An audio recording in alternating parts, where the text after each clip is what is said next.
Hello, everyone. Welcome back to another On the Sensors production. Majo here, and I am joined by the OTS crew this evening for a very special episode. I've got Duncan, Paulie, and 86. So, what's up, guys? Here we go. We're back. Very special episode with some spoilers tonight. Yes. You guys ready for this? Spoilers. Looking forward to it. Yeah. It's the best time of the year, right? Yeah. So, we've got some really awesome stuff. So we're going to keep with our tradition and start off with an event. I'm sorry, no, we're not going to do that. We are going to start off with a battlefield. So we're going to flip the script. The fact that we have an event to spoil. Oh, that's right. So we do have a battlefield today. We do. And an event and a character. So, shall we, gentlemen? Shall we get into it? Let's do it. All right. So, first up on the list today, guys. So, Unlikely Heroes, the new ARH set coming out in November. The OTS spoilers for today will begin with Undercity, Coruscant. Ooh. So, right out of the gate, what do you guys notice unique about this battlefield? It's got a color. Indeed. It's got a color. It looks pretty different from all the other battlefields. It looks pretty different. And then eventually you realize it's got a color. It's yellow. You can easily pick it out of a binder. That's right. All right, so power action. Draw a card, then, at critical, then there. Mm-hmm. Then place a card from your hand on the bottom of your deck. And the claim effect is to draw a card. So very interesting. So it's neutral yellow. So as far as deck building restrictions, you have to have at least one yellow character to include that. And that is very interesting. What do you guys think? Well, we've had cards similar to this that haven't been lambasted as a color, right? There's that battlefield that says only play if you have 2 red characters, right? And it lets you do the action cheaty stuff back and forth. So that's not necessarily detailed as red, but it forces you into red. So we've seen something similar to this before. But the fact that this is straight up, this goes in a yellow deck, I think is what is interesting. I like it a lot, and I love drawing cards. In any game I ever played, I love drawing cards. Filtering your deck to me is always a good time. Mm-hmm.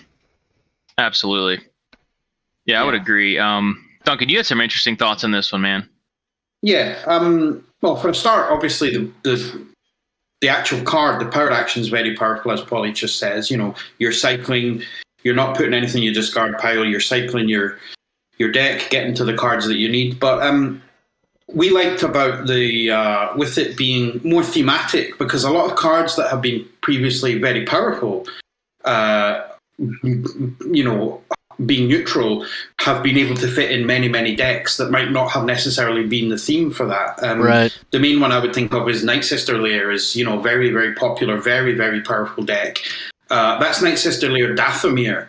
So it's kind of like for Mother Talzin or Old Dakar or Night Sisters, or it's kind of felt like a blue deck, but it often got used in bounty hunting decks, which kind of didn't quite fit for me. You know, looking in hindsight, if that had been blue, it would have still retained its extreme power, but done that. Whereas, so I feel like this is a very powerful card as well, but restricting it to yellow does give you some deck building punishment in order to play it, which, you know, makes it slightly more. It dials down the power a little bit, you know. Like Theed was a very good neutral card that was played in every deck at one point. Yeah. And these cards that have very good, you know, game engine abilities, like, you know, get a resource or draw a card or, you know, any of these kind of things, can often be very powerful being in every kind of deck. So I like the restriction of it being yellow.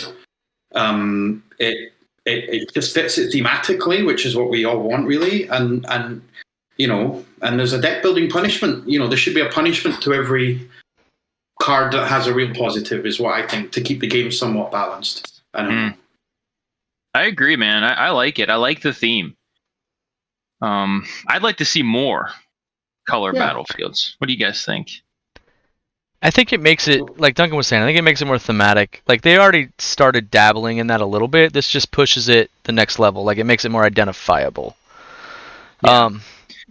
Yeah, I mean, we've got, you know, that is for sure the first battlefield that has a color as of this recording. You know, maybe we'll see, maybe not, you know, plots We have plots of all different shapes and sizes and colors, but this is the first yellow battlefield, so that's pretty cool. Good stuff. Hold on. One thing that I think about now that I think about this is I think about all the yellow characters that you would try to maybe squeeze into a deck to play this card, right? Maybe your battlefield options with rotation happens or something. Maybe they're not great, and so this being a great filtering engine, Ewoks comes to mind. I can't remember if Ewoks is going to rotate though. Are they? I don't think. I think they're from Spark. Yeah, I think they're from Spark. Yeah. Spark. Yep. So I mean, just trying to squeeze in a low-cost yellow character so that you can play a filter engine like this, I think will be interesting to see kind of. It's interesting. Also, Jabba is going to rotate out when Convergence goes. The drop his cards and filter those through, and that was a big engine for a lot of players. So it's kind of in a small way might somehow replace that a little bit, where you can get to the cards that you need. Obviously, it's yellow, so you are going to be looking for things like bounties and things like that, if you built a deck around a specific thing. So, that's a great point. With Satine also rotating, we have, and she's in Convergence and she is set to rotate, right? There's no indication that she will be reprinted. She is just such a great support character. 10 points elite, I think, with her reroll ability. Mm-hmm. And then you've got who's gonna fill her shoes, right? You've got Queel. He's very similar. He's got 2 resource sides. He does, he's got the sort of power action of place a resource or something or other. So there's clearly some thought there. So I like what you said, Paulie. It's the ARH team is sort of thinking ahead to, or Duncan, right? We're not going to have Job anymore with the filtering, right? So this is a battlefield that somehow can still let you do that, can replace some of those kinds of effects. I like it. Yeah. And it may also play into some of the other cards that may get spoiled later on today. Who knows? Maybe. What are you going to say, 86? One thing I think that's interesting is draw card is the claim ability, and that's normal. That you would claim. That's not anything new. We have that in Outer Rim Outpost. Draw card, gain a resource. You don't have to gain a resource with this. But the power action is to draw a card and then place a card on the bottom of your deck. So the power action puts it back in your deck. The claim, power action is going to draw too, but the claim is also going to draw a card. So it's interesting that why would you want the power action on that battlefield versus just the claim ability? So you just be cycling two cards. I'll take 2 cards, 2 extra cards every day. I think an obvious comparison we didn't mention yet would be Maz's Castle back from Spirit of Rebellion. It had a claim ability. Draw 2 cards, then place any number of cards from your hand on the bottom of your deck. So I like that. That was a really cool battlefield. Sort of had that filtering ability, but that it came at the claim, the opposite of what you were saying, 86. Anyway, really cool stuff, man. All right, let's move on to the event. So I'm really excited about this one. I think this one is just going to be so much fun to play. So many different interactions here. So much flexibility with it. All right, here we go. So we've got Black Market Connection. As if there is another copy of this in your discard pile, search your deck for an upgrade and play it, decreasing its cost by 3. If you search your deck, shuffle it, then set aside all copies of this card in your discard pile and set this card aside. So, man, so it's a way to play stuff for cheap and to tutor. I think you said it earlier, Paulie, there's not a lot of tutoring. So the power level of this thing is just off the charts. It's a 0-cost pitch to play whatever you want at a decrease. Well, okay, not play whatever you want. Play an upgrade. But still, it's a 0-cost pitch to gain 3 resources, essentially, with a tutor. It's insane. Yeah. It's a candidate for future errata. We'll see. I mean, like Paulie says, it does everything. It's free to play. I mean, we'll get into the play restriction of it in a second, but essentially, it's doing multiple things in one card. With something like Lightsaber Pool, that was free to play, and you pulled a specific card from your a lightsaber into your hand, and that was a good card that got played. A lot. This has the tempo, as in it's like a lightsaber pull, but for any upgrade. As well as pulling it into your hand, you also get to play it. So it's got tempo as well as tutoring. But you also get a discount. I mean, that's just, it hits so many different buttons that you could possibly want. Of course, there's a big play restriction about it, that you have to already have had a second copy of that played in your discard pile, which for me was a big throwback to the old card Premonitions from Spirit of Rebellion, which was like a kind of Yoda style card where you had to have a card in your discard pile and you put a card on top of it and then got to play that card for free if another one came out and all this sort of stuff. So yeah, it's kind of an old school design actually, but it does all these amazing things. What do you guys think of it? I love it. When I saw this, I was thinking, surely this is for weapons only, right, or equipment only. But no, it's upgrade. Period. So it could be title, it could be equipment, it could be weapon, it could be, you name it. So it could be red, it could be blue. Exactly. Yeah. You're right. And so it's a neutral yellow card. It's going to go in every yellow deck. Oh, for sure, 100%. My mind went to upgrades that have some sort of on playability, like an Ambin, that can remove a character die when you play it, or Neiman flip a die, Xian rolls into the pool, Makashi removes a die show in melee. So like you said, Duncan, not only do you get to play it at a discount, you get tempo, but then maybe you want to go after an upgrade that has some sort of come into play, enter the battlefield kind of a effect. So yeah, I can't wait to play that. It's going to be super cool. Ambush. There are two things that I think are very important to note about this. One, it's a card from your deck, so it can't be in your hand, can't be in your discard pile. So if you get it into your hand, I wonder if there's any way to put something back into your deck. Maybe that battlefield we just really talked about. Exactly. Perfect. So we just tied into the battlefield. It's interesting that we talked about all the, I think this was brought up earlier, all the ramp cards that we currently have. There's no guarantee. We could get some back, we could not. So Truce, Well Connected, Tech Team, It Binds, all of these things are going away, and from our current belief. Mm-hmm. So this is kind of maybe the answer we have for this. Is this better than It Binds? Definitely. I don't know. It looks like it. Interesting. It has the tempo and the tutoring. It's harder to play than It Binds because it needs the timing, and it's probably more the turn 3 onwards, realistically. But I love it. My question is for you guys, though. Assuming that this gets off, what cards are you looking to play from your deck to be able to maximize the value here? Anything that costs 3. Yeah. Anything. Anything. Vibro Sword obviously comes to mind, especially if you can spot yellow. This is going to be in a yellow deck, so that makes sense. Pirate Slug Thrower comes to mind, even if you can spot a single character, like it's coming out for free. Those just anything that's 3 or more costs that you can just decrease for a single. I'm free death field on Bane, turn 1, go. Gross. Pulse Cannon you're looking at as well is Yeah. going to be a good shot. Yeah. That's. I actually sort of thought a card that I haven't seen much played. That probably says more about me than the card, though. Syndicate Electrostaff is quite an old yellow. Well, it's a new ARH card. It's a 3 cost because I'm looking at yellow cards because this is a yellow event, so I'm thinking this is more based around yellow things. Syndicate Electrostaff is a 3 cost. Yep. We might edit this. Hold on. Decrease the resource cost on attached characters. Yeah, sure. I was thinking of Pulse Cannon and Syndicate Electrostaff.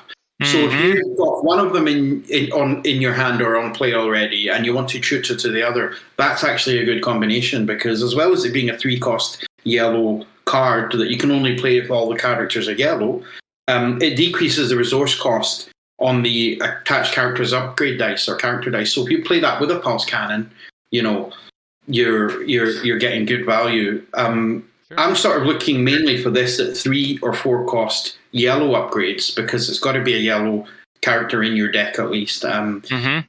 So there's kind of cards that maybe don't see the light of day that much because they were never really as good value. You can all of a sudden maybe think about getting them out. I think the Black Market Arm is probably a good one to think about as well. Yeah. Give yourself +2 health if you're playing a bounty hunter. Yeah. If you've got a red character with feat of strength, and maybe that flips your bounty hunter +2 health. Yeah. Bam, there you go. Yeah. So a free Jarkai when you need it. Yeah. 86 says no. Says it's not enough value. He's like, get out of here. I mean, All you right. can shoot it for it, so it's still, Yeah. it's still. I'll be honest that I'm still in the camp of I would love to have it on Sinjir and play General onto him, and then resolve any of his die and remove one of yours. Yeah, that's really good too. But- I mean, the fact that we can sit here and discuss what weapon or what upgrade we would go and tutor for, like the fact that that's the conversation, like that just makes this card insane. Yeah, I mean, we've not even mentioned Crime Lord yet, so let's not even go there. Crime Lord's Convergence, I think, isn't it? Yeah. Yes. No, it's yes. Yeah, ignore me. There's another one to edit out. It might get reprinted. It might not. So. All right, guys, let's move on. All right, thank you guys for coming. That's it. Adios. Now, okay. So the final spoiler we mentioned it's a character. So it might be of a similar color as the other 2 cards we talked about. Maybe. So, okay, here we go. So this is Fennec Shand. So if you guys have watched Mandalorian or The Bad Batch, Fennec Shand has showed up in those 2 series. So we've got Fennec Shand 1114 neutral. So another neutral character along the lines of Hondo and Afra. So yeah, you can see your sides there. Very interesting. After you play a yellow event, you may re-roll one of your dice. Pretty cool power action here. Re-roll a weapon die. Then, if that die rolled damage, deal 1 damage to a character. Otherwise, give this character 1 shield. Yeah. What do you guys think? That is a 6-sided die with no blank. It is built-in conflicted. Yeah. Yes. That's free, but doesn't have it's 1 instead of 2. I mean, yeah. With the power action, you're able to get a shield, so you don't need the shield symbol on the die. Plus, it's got a focus. Like, it's got built-in reroll, built-in conflicted, like 86 said. And then it's got 5 good sides. Yeah. She has 5 good sides. She has. And you can She's reroll after you play a yellow event. Right? Yeah. So It's good. I like Fennec Shand, the character. Mm-hmm. I love whenever there's the thought put into, is this character enough to be a hero or enough to be a villain, or not so much. They're just kind of right down the middle. I love that, So I didn't really know Afra. Like, I never read the comics. Obviously, I love the Clone Wars, and I love Rebels, and so like Hondo being neutral made complete sense to me. And Fennec, right? Because I watched Mandalorian and watched The Bad Batch, where she shows up in a few episodes. Makes perfect sense that she's neutral. So I love that. Love that theme. It's So pairing Also, good. want to throw out, if Migdawin is watching this, I want your autograph, please. Sorry. What, Duncan? What were you gonna say? No, just with Fennec, I mean, 1114 with 11 health, that's kind of roughly on point. 50% damage size is pretty good. A 1-2 and a 3-for-1. It kind of feels on curve. There's a few 14 cost bounty hunters out there. It feels like they could easily slot into an existing bounty hunter deck to freshen it up with something new. It feels a little bit like old school Destiny as well. Recently we've seen a lot of really powerful characters with the last few ARH releases. This feels more like your sort of traditional, pretty on point, pretty on curve character design. There's a bit of a Mon Mothma ability as well there, playing an event and then rerolling a die. Mon Mothma was possibly the worst character ever made in Destiny, so I'm sure this one will probably hit a little more.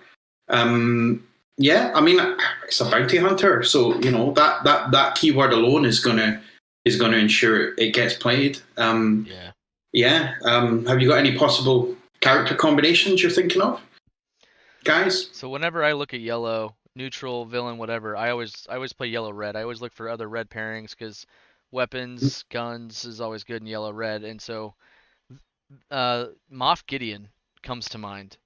The fact that you can activate Moff Gideon, detect 2, and then play a weapon onto her, which then turns on her power action, is just I just think is awesome. And they line up great with points. You don't have to load. Like, I mean, it's going to depend on what your opponent's playing, whether or not you hit weapons or not. But I mean, you could load up a third weapon fairly easily, probably beginning of round 2 with a Moff activation. Now the weapon obviously disappears at the end of the round, but I mean, just the fact that you can hit that, take it from them, and then actually have some benefit to having it, I think is really good. Yeah, I love that. That's a great idea, Paulie. I love whenever there's like some mechanic from a previous set or a past character, and it's like whether or not it was intended, it's just like when you can kind of fit those puzzle pieces together, it just feels so good. Right. 86, you had quite a few thoughts too, right? I mean, you're our bounty hunter guy. I mean, the first person I thought of was Boba Fett. I mean, not only I love Boba Fett. I mean, I would wish there were other Boba Fett fans here. Maybe someone to rep Boba Fett right now. wearing their oh, it's Duncan. He has a Boba Fett t-shirt on. But yeah, no, I'm a huge Mandalore fan. So immediately my thought is, you know, player with Boba, and then I can also do the Pike Syndicate staff, pulse cannon, vibro. The main thing that I'm kind of thinking on is a lot of yellow redeploy weapons, and I can think of vibro and Beskar spear, and those are the 2 redeploys I can think of. Both of them have a cost side, so it with Pike Syndicate staff it would be good, and you can kind of play that as well with the event. That's my first thought. And you know, if you roll out a pulse cannon, kill someone with Boba Fett, roll it back out, and one of those times you're going to get power action it. So I think pulse cannon could be good, and it fits into her reroll ability. Like you're very. I mean, can you have a bad roll with pulse cannon? Like, well, and to pulse cannon's end, I mean, now that I think about it, you have a pulse cannon die out, you can power action to reroll the pulse cannon into damage. You know, if it's just not sitting on it, then next turn you power action the pulse cannon to resolve that damage, and then roll to your heart's content.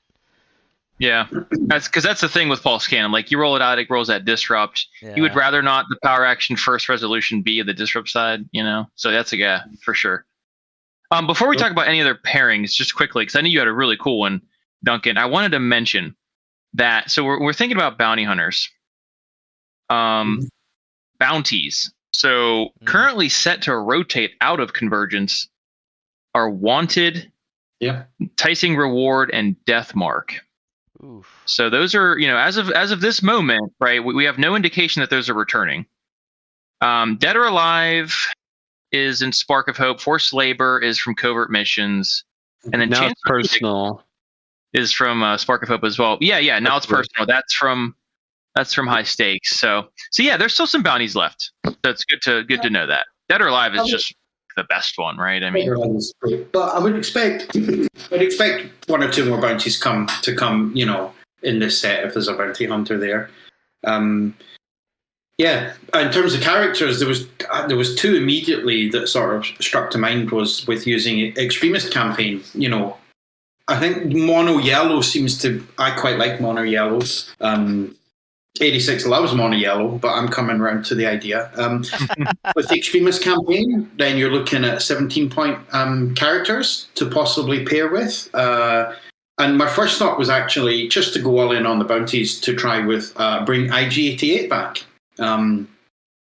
Might be quite an interesting one, and just throw bounties, spray the damage around. I think IG-88's power action is any bounty hunter dice to spray, not necessarily his own. So that's right, yeah. You could get that 3-side or even 2-side on Fennec and spray them across a whole team. So that's pretty good.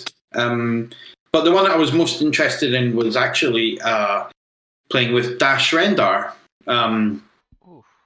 Dash's power action is when you play a yellow card from your hand, you give it ambush. And of course, because Fennec's natural ability is when you play a yellow event, get a reroll. So you're basically looking at getting power action and dash to play whatever card it is that you want, and then you automatically get the reroll before the ambush will kick in. So any dice that you've got sitting there on the board all of a sudden becomes a big danger with dash on the table, which is pretty cool. And then once you start getting into instigate and or any of the sort of other action cheating sort of mechanisms, then you're going pretty fast and you're dealing damage, which always makes Qualify happy. So that's a good one, man. Well done. I like that pairing. I like that interaction. I found a new. I was trying to think. Pew go fast target. Other than action cheating, other than Ewok ambush and rocket booster, will there be any left after? Yeah, that's true. Instigate is set to rotate out as well as seize the day, right? To be fair, though, you don't need cards that say ambush on them if you use DAC or or Fennec, right? Dash. They automatically have them. Yeah. I agree. I also think of weapons, like weapons that have ambush or rollout. Han's Blaster, for example, has ambush.